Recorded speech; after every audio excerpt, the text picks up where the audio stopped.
Hey guys, what's going on? Just wanted to do a video today about my Thule Tepui Kukenam 3 tent.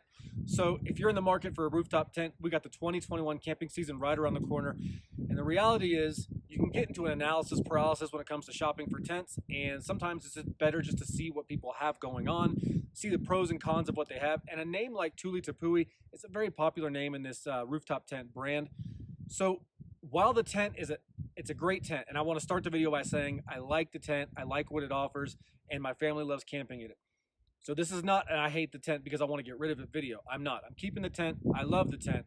But there are 5 areas that you need to know about before you buy a tent, and there are 5 things that could definitely be improved upon, and so hopefully it helps you make a decision. So I'll jump into them right now. All right, so number 1, and it's a big one, and it drives me crazy, and I'll tell you why. So first off, take a look at the front of this Thule Tepui. Not that, just in general. There you go. Now look at the front of an FSR High Country Series. See a big glaring difference immediately, and that's these pieces of bags hanging off the front. Now at first sight, you might think, well, I don't, whatever, it's a bag, it's a cheap little bag, it doesn't matter. But it's a huge deal because when you climb up and you go to get in your tent for the day, you're not going to want to bring all this dirt with you. So now you're in a weird position. You have 2 options.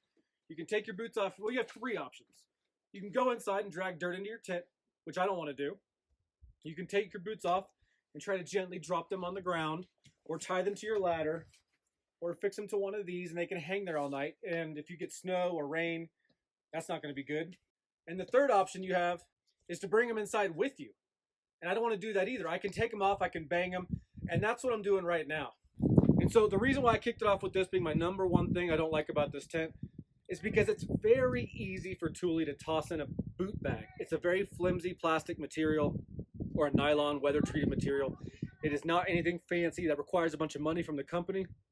And when you're dropping $1,800 on a tent, throw in the boot bag, Thule. Where are you at? So number 1 is the boot bag. I'm gonna go buy one and add it to it, $40. It's a nominal fee, but at the end of the day, you're spending $2 grand on a tent. Toss in the dang boot bag. All right, number 2, this cover that goes over the tent. The cover's great, there's no problem with the cover. However, the design, they built in a heavy duty zipper that you zip from this end all the way around to that end. And what it does is it's there to keep wind and high speed winds from ripping your tarp up or your cover up while you're driving. The idea is good. However, it's extremely difficult to manage that zipper.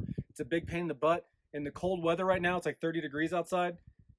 That zipper and that rubber is very tough to work through. In the summer months, it's fine, but in the winter months, it sucks. And so to combat that, and even probably at a cheaper level, if you look at something like an FSR, all they use is a buckle system to hold that cover on. And that buckle system is cheaper, easier, quicker, and all around better in my opinion. So number 2 is gonna be that zipper design around the cover. It's annoying, it's difficult, get it out of here. All right, number 3. This one is just, it's kind of a nuisance, kind of an annoying thing, but if you look at the top here, there's a built-in rainfly cover. That's nice to have, and I'm happy it's there. And you'll see there's 3 adjusters, tensioners, at either end, and then 1 at the crown there in the middle. Now the ones on either end, here and here, are easy to grab from the door of the tent. From either side, it's no big deal, and you could cinch it down as needed. But the one in the middle, there's no real access point unless you bring up the window here and kind of come out to an area that doesn't really make sense and try to reach up and pull it. It's just awkward design. It's a little bit difficult to get to, and again, just not necessary. So the number 3 is that crown tensioner on the rainfly, and if you don't secure these high winds, rain, snow, the things you get out here in the mountains, it's just annoying to deal with. Find a better solution, Thule. Number 4. All right, guys, number 4. So the setup of this is pretty straightforward. You pull the ladder off, you flip it out, you open up your windows, you're good to go. Now, to keep your window flaps open in the summer months without rolling them up and buckling them, and the weather flaps, you have this rod system. And the way the rod system works is you go through this flap, or you can lift it up, but the design is to go through this flap, and you'll see, you can bring the camera up here to show it, there's a hole for this to fit into. Now, you'll see all the scratches around it. That's because when it's freezing outside or it's dark, you're trying to find this hole. It doesn't go straight in. It barely fits. It's extremely tight fit. However, it's also got to come in at a 45-degree angle, And you see there now it's in, so it'll go up and it'll hold those flaps open. However, cutting through this, lifting the flap up, going through it, the tight design, the kind of flimsy rod going up, it's not difficult, but it's just another kind of nuisance when you're trying to set up your tent in a hurry. So that's number 4. All right, so number 5 is going to be my absolute biggest gripe about rooftop tents, and it goes industry-wide. Thule Tepui and REI advertise this as a all-season tent. Now, all season, if you're not deep in this business and looking this up and researching this all the time, to your average consumer, all season sounds like all season. I can use it year-round. There's 4 seasons. I'm good to go. All season. In reality, this is a 3-season tent. It does not have the insulation and the materials needed to make it a true 4-season tent.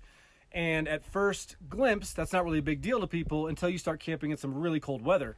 If you look at the FSR here, this is a pretty good example of what you got. You'll see this quilted fabric. What they've done is they've literally created a double layer fabric that's stitched together with insulation inside. And that does an excellent job of trapping heat, insulating in both the winter months and blocking the sun from baking you in the summer months. So this would be a true 4-season tent, and the Thule Tepui would be a true 3-season tent. Yes, it's all season capable, but that's going to be based on your comfort level and how you feel about doing it. I think this should absolutely be advertised as a 3-season tent, and companies in general should make it known that tents are either 3-season, or you can upgrade fabrics and insulation and you can make your tent a true 4-season tent. So, kids are in the back making wolf noises. No wolves here in Colorado. Well, that's debatable. So that's that. My number 5 is going to be, this is advertised, at least by REI, as a 4-season tent, or all-season tent. In reality, this is a 3-season tent, or you can beef it up yourselves and make it a true 4-season tent. But that's my 5 things I don't like about the Thule Tepui Kukenam 3. This is sold by REI, Amazon, and Thule Tepui themselves. It's a great tent, don't get me wrong. The quality is good, the sewing is good, the materials are good.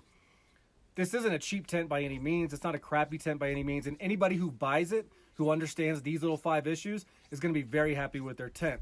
If you didn't know anything about it and you just grabbed it off the shelves, these might be the 5 things that you find a little bit irritating. If I missed anything, or if I'm maybe doing something wrong and there's a better way to do it that might eliminate one of these 5, let me know down in the comments and I will be glad to take that feedback. I appreciate you guys watching. We'll catch you next time.